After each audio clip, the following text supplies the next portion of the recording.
ये कुछ तस्वीरें हैं मौत की।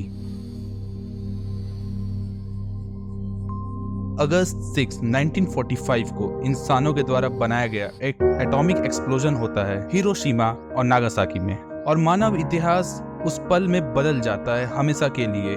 पर हम इस नतीजे पर पहुंचे कैसे? आखिर इंसानों ने खुद ही का विनाश निश्चित क्यों किया? तो चलिए जानते हैं। The world will note that the first atomic bomb was dropped on Hiroshima, a military base. If Japan does not surrender, bombs will have to be dropped on more industries. Of August 6th, Japanese time, the first atomic bomb hit an enemy target. With the help of gauze masks, a few citizens seemed able to exist among the wastelands, although the end of Japan's aggression was in sight before atomic bombings. I remembered the line from the Hindu scripture, the Bhagavad Gita. Now I am become death. J Robert Oppenheimer वो कभी Nobel prize नहीं जीते, पर उनके काम ने दुनिया को इस प्रकार बदला कि बहुत सारे नोबेल प्राइज विजेता भी उस प्रकार से दुनिया को नहीं बदल पाए। और वो 20वीं सदी के one of the best physicist थे, और उसी सदी में चल रही थी मानव इतिहास की सबसे बड़ी त्रासदी, द वर्ल्ड वॉर 2।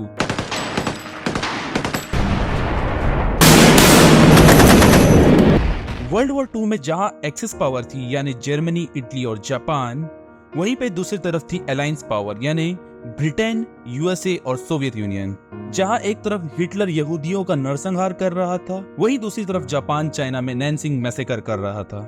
और यही सब के बीच में एक जर्मनी में जन्मा एक यहूदी जो कि इमिग्रेंट था, न्यूयॉर्क पे कदम रखता है साल 1927 में।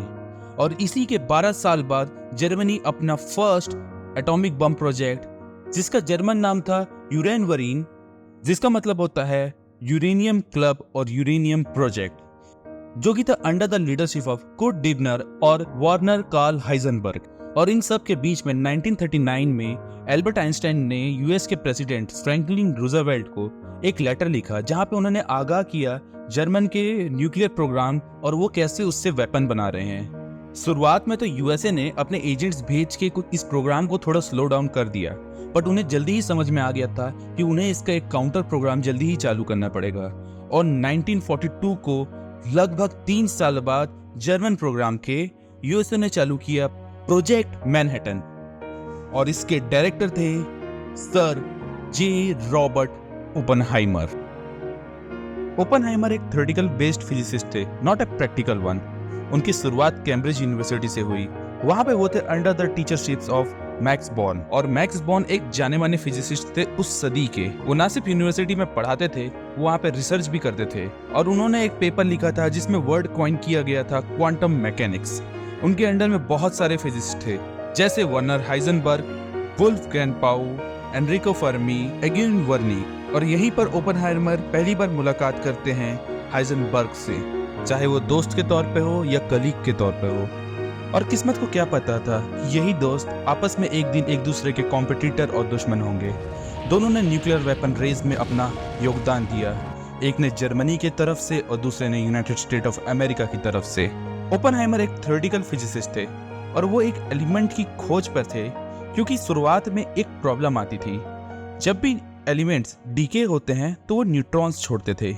अगर न्यूट्रॉन्स एक छोड़ा जाता है तो नेक्स्ट एलिमेंट को हिट करने से पहले वो न्यूट्रॉन्स भटक सकता है, जिससे किसी भी प्रकार का चेन रिएक्शन नहीं होता है। अगर न्यूट्रॉन एक से ज्यादा छोड़े जाते हैं तो वो एक्सट्रीमली अनकंट्रोल चेन रिएक्शन होता है और एलिमेंट स्टेबल बिल्कुल भी नहीं होता। ओपनहाइमर को एक ऐसा तरीका ढूंढना था जहां पे एलिमेंट एक कंट्रोल वे से अनकंट्रोल हो, ताकि चेन रिएक्शन तभी हो जब उस एलिमेंट को और जब उस बम को ट्रिगर किया जाए उस पर्टिकुलर पॉइंट पर एक्सप्लोड होने के लिए। शुरुआत में यूरेनियम 235 को यूज किया गया बम बनाने के लिए। यूरेनियम 235 को बॉम्बार्ड किया जाता है न्यूट्रॉन की मदद से, जो कि कन्वर्ट हो जाता है यूरेनियम 236 में। और यूरेनियम 236 कुछ टाइम के इंटरवल के बाद ऑटोमेटिकली कन्वर्ट हो जाता है बोरियम 56 और क्रिप्टॉन 36 पे। इसके बाद जो ये एक्स्ट्रा न्यूट्रॉन्स निकलते हैं, ये आगे जाके ट्रिगर करते हैं अनकंट्रोल्ड चेन रिएक्शन, और इससे बनती है ऊर्जा। क्योंकि आइंस्टाइन की मास कन्वर्जन थ्योरी ये कहती है कि E = mc² के हिसाब से कोई भी चीज या तो ऊर्जा में बदल सकती है या ऊर्जा से मैटर में बदल सकती है। तो यहाँ पे मैटर चेंज हो रहा है ऊर्जा में। और ये रिसर्च ओपेनहाइमर ने अकेले नहीं की थी, यहाँ पे बहुत सारे साइंटिस्ट का योगदान था। ओपेनहाइमर बस एक कंक्लूजन में पहुंचे थे बहुत सारे साइंटिस्ट के रिसर्च और एनालिसिस को एनालाइज करके। और इस रिसर्च के बाद पूरी साइंटिफिक कम्युनिटी में हड़कंप मच गया।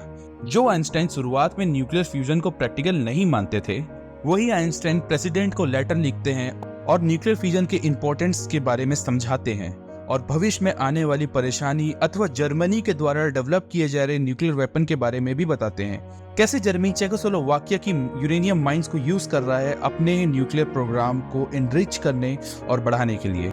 और इसी के बाद प्रेसिडेंट रूजवेल्ट ने S1 कम्युनिटी को एस्टेब्लिश किया और इस कम्युनिटी में ओपेनहाइमर का रोल था कोऑर्डिनेट ऑफ रैपिड रेपुटेटर। और इसी समय में मिलिट्री साइड में कुछ अलग ही हो रहा था। जनरल LR ग्रोवीज, जिन्होंने अपेरेंटली मैनहट्टन प्रोजेक्ट की नींव रख दी थी, उन्होंने यूरेनियम को माइन करने से लेके उनके इनरिचमेंट प्लांट को बनाने तक का सब चीज को एस्टेब्लिश कर दिया था। और जनरल LR ब्रोवनी ने ओपेनहाइमर को सेलेक्ट किया the chief architect of atomic bomb. और यहाँ पे एक बहुत अजीब बात भी थी। हालांकि जनरल एक कंजर्वेटिव माइंडसेट के थे और ओपेनहाइमर एक कम्युनिस्ट माइंडसेट के थे, फिर भी वो एक कॉमन ग्राउंड पे खड़े थे, एक ऐसे गोल को सक्सीड करने जिसका रिजल्ट पूरी दुनिया ने देखा। और इन दोनों ने मैनहट्टन प्रोजेक्ट की लोकेशन तय की न्यू मैक्सिको, बिकॉज ये एरिया ना ही बहुत ही ज्यादा आबादी वाला था, बल्कि यहाँ पे जान माल का नुकसान होने की आशंका भी बहुत कम थी। वहाँ पे पूरी तरीके से फेक टाउन बसाया जाता है, उसके अंदर रिसर्च फैसिलिटी होती है, लोगों के रहने की जगह, पाइपलाइन, बिजली, सब कुछ बनाया जाता है ग्राउंड जीरो पर। और ये सब किया जाता है because they want one bomb to end the war. They want one bomb to make sure humanity question about their self, about their own existence. और इसी के बीच में फ्रैंकलिन रूजवेल्ट की डेथ हो जाती है और उनके सक्सीडर बनते हैं हेनरी टोरमैन। हेनरी टोरमैन ग्रीन फ्लैग देते हैं फर्स्ट एटॉमिक बॉम्ब टेस्टिंग को और इसका कोड नेम होता है प्रोजेक्ट ट्रिनिटी। ट्रिनिटी के टेस्ट से पहले ओपेनहाइमर सेल्फ क्वेश्चनिंग में जाते हैं।